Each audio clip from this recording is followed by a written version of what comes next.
Olá, sejam bem-vindos. O livro que a gente vai falar hoje é O Sobrinho do Mago. É o primeiro livro na ordem cronológica de As Crônicas de Nárnia. Esse livro foi escrito por C.S. Lewis, muito conhecido, muito amigo de Tolkien, inclusive. Foi editado pela Martins Fontes. Por ordem de publicação, esse aqui é o 6º livro. O primeiro livro a ser publicado foi O Leão, a Feiticeira e o Guarda-Roupa, em 1950, mas cronologicamente falando, toda a história começa aqui. Esse livro tem 184 páginas, 15 capítulos. Ele tem uma dedicação aqui a uma família chamada Kilmer. Essa família, o autor costumava trocar correspondências com ela. Então, sempre tinha cartas para os filhos, e é muito interessante porque dessas cartas, o autor também decidiu escrever um livro chamado Letters to Children, que em tradução livre significa Cartas para Crianças. Bom, assim como o local de publicação, a história se passa em Londres. A história começa com Polly, que é uma criança, e ela vai para o quintal dela, para frente de casa. Quando ela olha para o lado, ela percebe que tem um menino encarando ela. Esse menino tá com o rosto todo sujo e ela estranha bastante isso e se assusta bastante também. Então eles começam a conversar, trocam algumas informações e decidem subir no túnel que liga todas as casas daquela rua. Criança travessa, né? Então eles começam a andar por aquele túnel até que eles encontram uma passagem secreta, um lugar diferente que eles jamais imaginavam encontrar. E essa passagem secreta dá diretamente no cômodo do tio do Diggory, que é aquela criança que tava com a cara toda suja. E, bom, eles decidem entrar. Quando eles decidem entrar, e de fato entram naquele cômodo, quem aparece? O tio André. Tio André é o tio excêntrico, esquisito e de caráter duvidoso do Diggory. Quando eles entram, a menina logo fica tentada a experimentar um dos anéis que tinha sobre uma mesa daquela oficina. E vendo a curiosidade da menina, tio André tenta ela a colocar um dos anéis. E aí, de fato, ela coloca o anel amarelo e quando ela coloca esse anel, ela some. O Diggory fica desesperado, muito bravo com o tio dele, né? Dá até uns chega pra lá no tio dele e o tio dele, muito esperto, claro, disse que para que ela conseguisse retornar, ela precisava ter levado também o anel verde. Só que ela não levou. E como já era plano do tio André, ele faz com que o Diggory sinta pena da menina, né? O Diggory, claro, tá sentindo pena por si só, mas o tio André dá umas cutucadas ainda. E aí Diggory resolve ir na missão de resgatar a Polly. E para que ele consiga resgatar a Polly, ele leva 2 anéis verdes, que são os anéis de retorno para a Terra, e coloca um anel amarelo que faz com que ele vá exatamente para o mesmo lugar onde a Polly está. E aí eles entram em um bosque entre 2 mundos, assim é chamado o lugar, e aí começa a se desenrolar de fato a história. Depois disso já tem spoiler, então se você não quiser, pula essa parte. Bom, eles chegam a um bosque chamado Bosque Entre 2 Mundos. E é um lugar extremamente calmo, é um lugar onde tem uma paz incrível, é um lugar descrito como não é possível imaginar bosque mais calmo. Não havia pássaros, nem insetos, nem bichos, nem vento. Quase se podiam sentir as árvores crescendo. Havia muitos lagos dentro desse bosque, e eles perceberam que tinham surgido naquele lugar através de um desses lagos. Então eles colocaram o anel amarelo, foram emergindo de um desses lagos até que chegaram em terra firme, mas curiosamente eles não se molhavam. Então a memória deles começa a retornar. E aí eles percebem que precisam voltar para casa. Só que a curiosidade de criança, vocês sabem como é muito grande. Por conta da curiosidade, eles decidem então explorar outros lagos, porque eles conseguiram deduzir que se eles saíram de um desses lagos e chegaram até ali, então os outros lagos poderiam ser outros mundos, assim como eles vieram de um mundo, caíram em outra dimensão, então eles imaginaram que os outros lagos também seriam portais para outras dimensões. E assim eles fizeram. Com consenso, eles entraram em um outro lago, e nesse outro lago eles caíram num lugar completamente diferente. Não tinha nada a ver nem com a terra e nem com o bosque entre dois mundos. Era um lugar cheio de ruínas, um lugar com uma luz esquisita, não tinha aquela calma igual a do bosque. Tinha assim uma calma, um silêncio, mas era algo tenebroso, não trazia paz aos corações. Eles andaram um pouco por aquele pátio e eles encontraram uma construção meio que em ruínas, assim, e decidiram entrar. Logo eles perceberam que era um salão, e nesse salão tinha várias estátuas. Essas estátuas no livro são descritas como sendo muito parecidas com cera.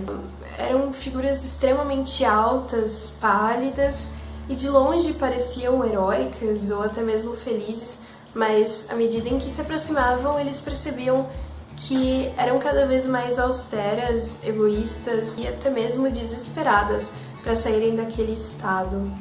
Nessa mesma sala, nesse mesmo salão, no centro tinha uma tábua e em cima dessa tábua tinha um sino. Abaixo desse sino tinha uma placa com algumas escrituras que diziam: "Faça o sino vibrar e aguarde o perigo, ou acabe louco de tanto pensar. Se eu tivesse tocar, o que teria acontecido?" O Diggory fica extremamente tentado a fazer isso, apesar de Polly saber que não era uma boa ideia e insistir para que ele não faça aquilo. Diggory não dá muita bola e decide tocar o tal sino. Quando ele toca o sino, um som muito alto, que é esperado que um sino tenha, soa em todo o ambiente. E ele começa bem fininho e suave, mas ele não para de tocar. É um som tão vibrante, que faz com que as paredes daquela sala tremam. E muitas partes da construção acabam caindo, até que um pedaço de construção do teto cai naquele mesmo salão, e então uma figura desperta, que é exatamente Jadis. Para quem já viu as Crônicas de Nárnia em filmes, Jadis é a rainha, a feiticeira, a dita rainha de Nárnia, e ela, na verdade, no livro a gente descobre que não é nem humana. Ela é de outra raça, completamente diferente. Ela tem uma altura muito, muito grande. É descrita como bonita, extremamente pálida, extremamente rígida, austera, uma figura muito sombria. Tudo que essa feiticeira queria saber era como aqueles dois humanos tinham entrado naquelas terras. Ainda mais sabendo que eram filhos, um filho de Adão e uma filha de Eva. Quando ela descobriu que era por meio de magia, porque Diggory contou pra ela, quis logo saber a fonte dessa magia e decidiu que queria conhecer o tal feiticeiro, o tal mago que os havia enviado, achando que era uma figura notável, de muito respeito na terra deles. Durante esse encontro com esses dois, a Jadis conta sobre a palavra execrável, que é uma palavra que, quando pronunciada, destrói absolutamente todos os seres viventes, menos a pessoa que pronunciou essa palavra. Durante a guerra com a irmã dela, ela pronuncia a palavra execrável e mata, inclusive, a própria irmã. Bom, Polly e Diggory já estão cansados disso tudo, de todo esse papo da Jadis, e decidem que vão voltar de novo pro Bosque Entre Dois Mundos e então partir de volta pra Terra. Só que Jadis é esperta, infelizmente, e aí ela agarra no cabelo de Polly quando eles tocam nos Anéis Verdes. Sabendo disso, a rainha os convence a levar ela pra Terra também. E quando ela entra na Terra, ela tá fissurada, maluca pra conhecer o tio André, aquele cara excêntrico e covarde, também tido como tio do Diggory.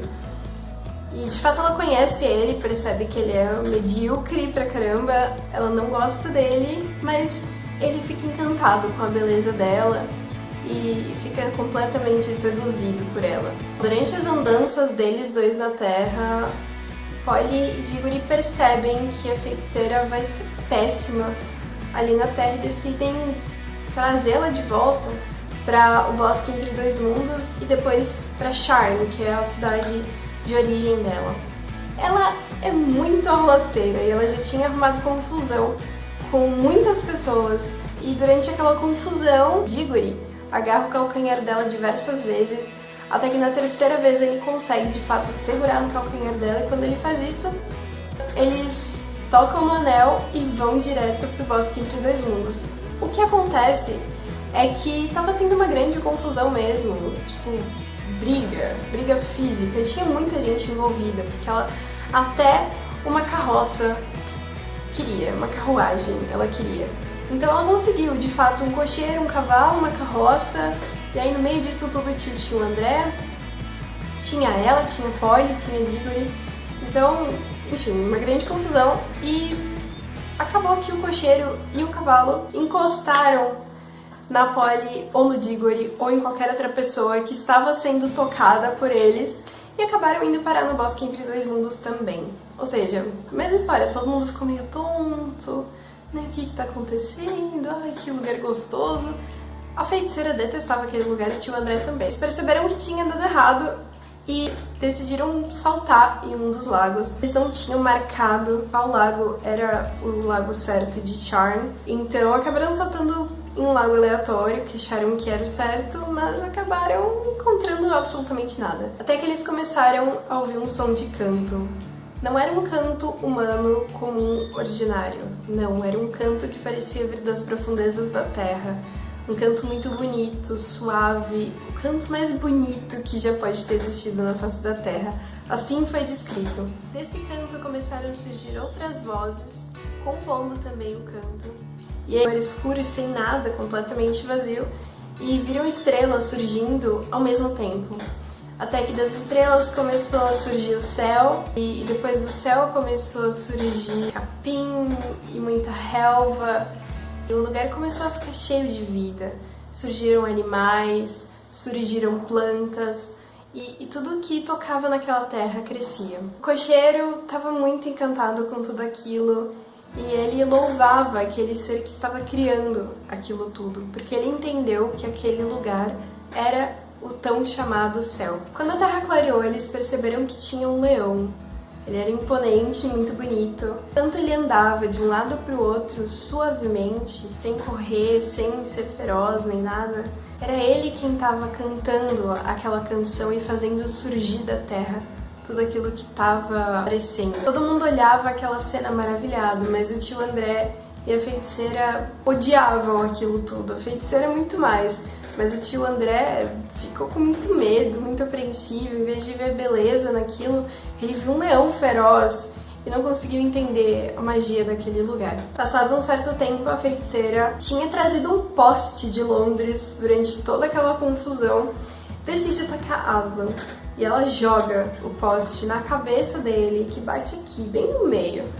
Só que aquele poste não faz nada com Aslan, pelo contrário. Ele continua andando como se nada tivesse acontecido, né? O livro diz que ele nem acelera e nem atrasa os seus passos, ele continua andando. E não dá pra saber se realmente ele foi atingido ou não por aquela barra de ferro que ela jogou. Depois de algum tempo, as crianças olham para aquele mesmo poste e percebem que não tem mais um poste ali, mas sim um lampião, que é um poste, mas não é o mesmo, né? Daquela barra de ferro que ela tinha jogado no chão, brotou um lampião alto. Então aquele local ficou conhecido como Ermo do Lampião. O Ermo do Lampião é aquele local no início do primeiro filme das Crônicas de Nárnia, onde as crianças saem do guarda-roupa e logo encontram aquele poste de luz, onde aparece o Sr. Thanas e, enfim, toda a história se desenrola. Como o Diggory percebeu que tudo que tocava naquele chão crescia, ele logo pensou na cura da mãe, que provavelmente estaria contida ali. Aslan deu o poder de fala a todos os animais que ele havia tocado. Ele decidiu tornar o cocheiro rei daquele lugar. Só que o cocheiro, uma pessoa muito boa, ele pediu para que Aslan também chamasse a esposa dele para que ambos reinassem em Nárnia. Ele não queria deixar a esposa sozinha. Bom, Diggory sabia o mal que ele havia feito ao ter tocado o sino e trazido a feiticeira, mesmo que sem querer, para Nárnia. E quando ele vai falar com Aslan, Aslan oferece para ele a chance de desfazer o mal que ele havia feito. E ele aceita essa proposta, só que enquanto ele aceita, ele também pensa muito na mãe.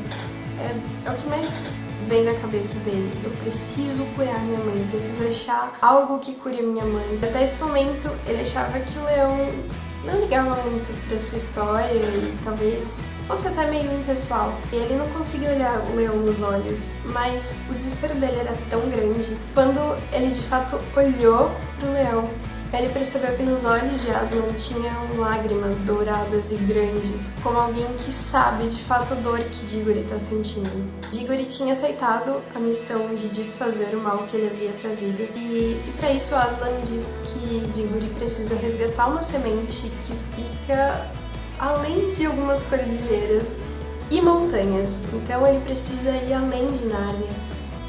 Fica num lugar chamado Erma Ocidental. Ele passa por um lago e depois desse lago tem um monte. No topo desse monte existe um jardim. Quando ele chega no jardim, ele vê 2 portões e ele entende que ele precisa entrar ali sozinho. Ele tá na companhia de Polly e do cavalo do cocheiro, né? Que Aslan inclusive transformou aquele cavalo em um cavalo alado e passou a chamar ele de Pluma, né? Para que Diggory conseguisse chegar naquele lugar e fazer toda aquela trajetória. Chegando no jardim, ele viu portões e estava escrito a seguinte frase: entre pelos portões de ouro ou não. Apanhe meu fruto para o outro ou não. Aquele que roubar ou escalar os meus muros encontrará desespero junto com o desejo do seu coração. Então Diggory prosseguiu. Quando ele estava colhendo a maçã, ele viu de longe a feiticeira. Ele já ficou apreensivo porque ele sabia da maldade da feiticeira.